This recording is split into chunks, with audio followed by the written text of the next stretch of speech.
Next! Ay, hello po. Anong kukunin mo? Ay, valid ID po sana. Sige, penga ID. Ay, wala pa po akong valid ID. Kuha pa lang po sana ako ngayon. Ay, paano ko tayo bibigyan ng valid ID kung wala ka pang ID? Ay, paano po ba pwedeng gawin? Umalis na lang.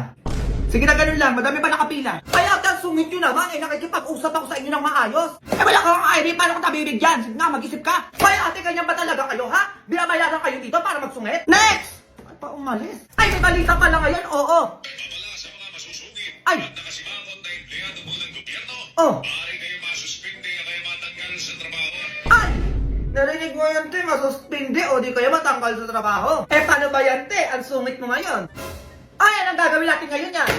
Ay, parang ayun yung manager nyo. Teka nga. Ay, sir, valid ID po, di ba? Oo, bakit? Eh, paulit-ulit tayo, di ka nakikinig. Ay, eto, sir, wait. Ilang valid ID po ba? Isa lang, dalaan mo dyan. Ay, gawin na po natin 4. Oo, para madami na po kayong ID. Ay, yun eh, pwede naman pala. Ay, gusto nyo na, susungit-sungit pa kayo dyan.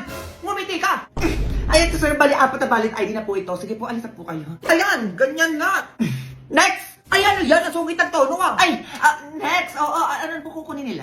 Ay, valid ID po. O, valid ID daw. Ay, sure, ma'am. O, sige. Bibigyan ko kayo agad ng 4 na valid ID din po. Hala, totoo ba yan? Opo, ma'am. Ano ba kayo? Ang bait ata nila ngayon. Eh, kasi pwede na matanggal o di kaya masuspende sa trabaho kapag nagsungit, di kaya nakasimango. At di ba, tayo narinig mo sa balita kanina? Umayos kayo dyan, ha? Sinasabi ko sa inyo. Ngumiti ka ba?